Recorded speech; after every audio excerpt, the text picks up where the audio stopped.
Akhirnya, gue ngebahas movie terakhir Detektif Conan di tahun ini, yaitu movie ke-28, One Eyes Flashback. 劇場版名探偵コナン赤眼のフラッシュバック One Eye Flashback rilis pertama kali di Jepang 18 April 2025. Movie-nya kali ini mengambil timeline di antara episode 1158 dan 1161.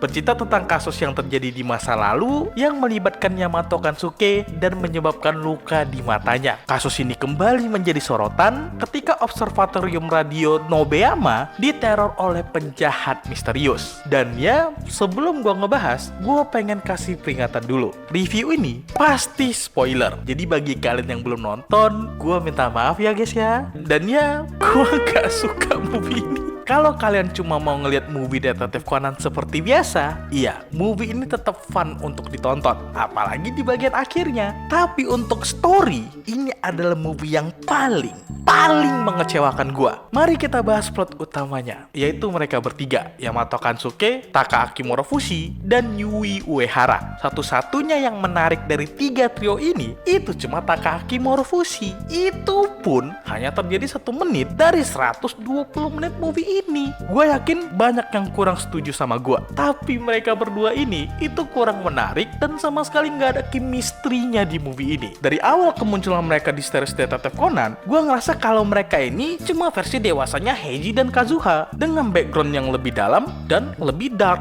Dan dari awal movie ini keluar, gue jujur agak bingung. Ya mereka menarik di seriesnya, tapi menjadikan mereka sebagai plot untuk movie-nya, mereka ini kurang karakter development dan itu kerasa banget di movie ini. Entah karena penulisan tentang romance mereka ini jelek banget di movie ini atau terlalu awal buat mereka. Setiap kali ada scene tentang mereka dan kedekatan mereka, gue bosen. Apalagi scene waktu longsor salju, gue benci banget sama scene ini. It's obvious that he's not gonna die, tapi yang buat gue penasaran itu bagaimana mereka mengeksekusi hal ini. Dan mereka mengeksekusi hal ini dengan cara yang paling murahan menurut gue.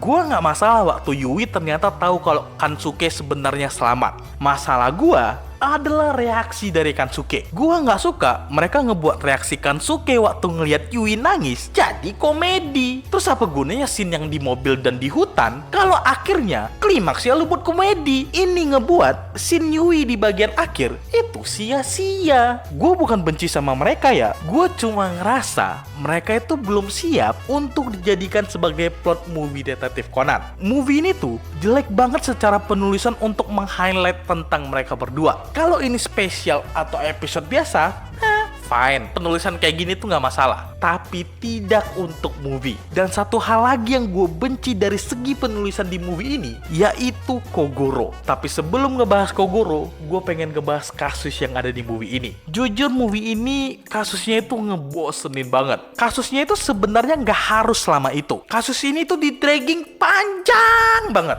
hanya untuk promosi Nagano. Apakah salah? Ya enggak. Cuma karena hal ini kasusnya itu gak menarik untuk diikuti. Dan waktunya ngomongin Kogoro, kalian yang nontonin channel gue pasti tahu kalau salah satu karakter favorit gue adalah Kogoro. Dan gue sangat kecewa dengan cara mereka menghandle Kogoro di movie ini. Gue tahu kalian pasti bakal bilang, bang, kan ini movie tentang trio Nagano, wajar dong gak fokus sama Kogoro.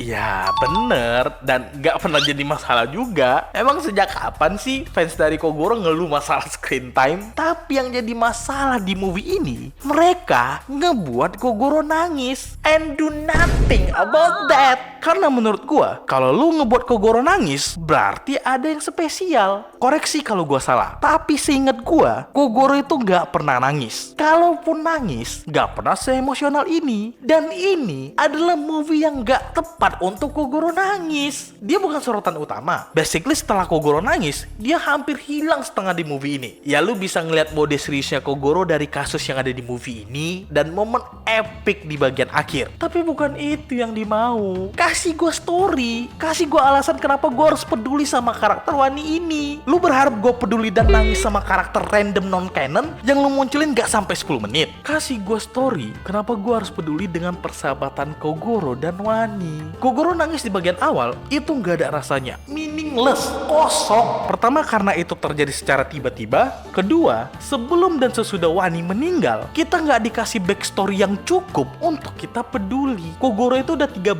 tahun nggak pernah jadi plot untuk movie Detektif Conan. Dan di saat dia kembali menjadi plot cerita, and you give me this shit? Ya emang, kalau dibandingin sama movie-movie lainnya yang ngebawa Kogoro jadi plot, this is better. Murni karena bagian akhir.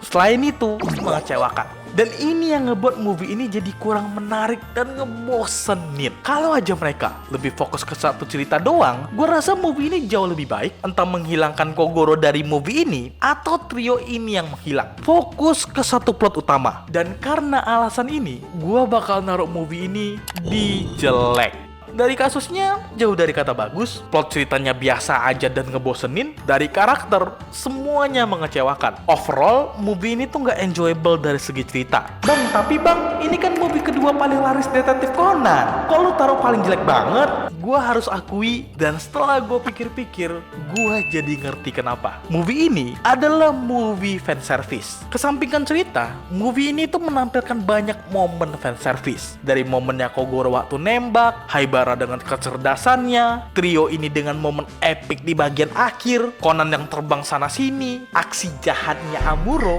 Ya basically ini movie fanservice. Dan untuk kebanyakan orang, movie ini tuh menyenangkan untuk ditonton. Tapi dengan tanda kutip, lu gak peduli sama jalan ceritanya. Dan akhirnya, gua selesai dengan nge-review 28 movie Detektif Conan di tahun ini. Makasih buat kalian yang udah nonton dari awal. Kalau kalian ada kritik atau saran, kira-kira apa ya yang harus gua bahas di video selanjutnya, kalian bisa komen di bawah. Pastikan kalian subscribe dan nyalain notifikasi kalau nggak mau ketinggalan. Kalian bisa dukung gua dengan join member. Dan sampai ketemu nanti.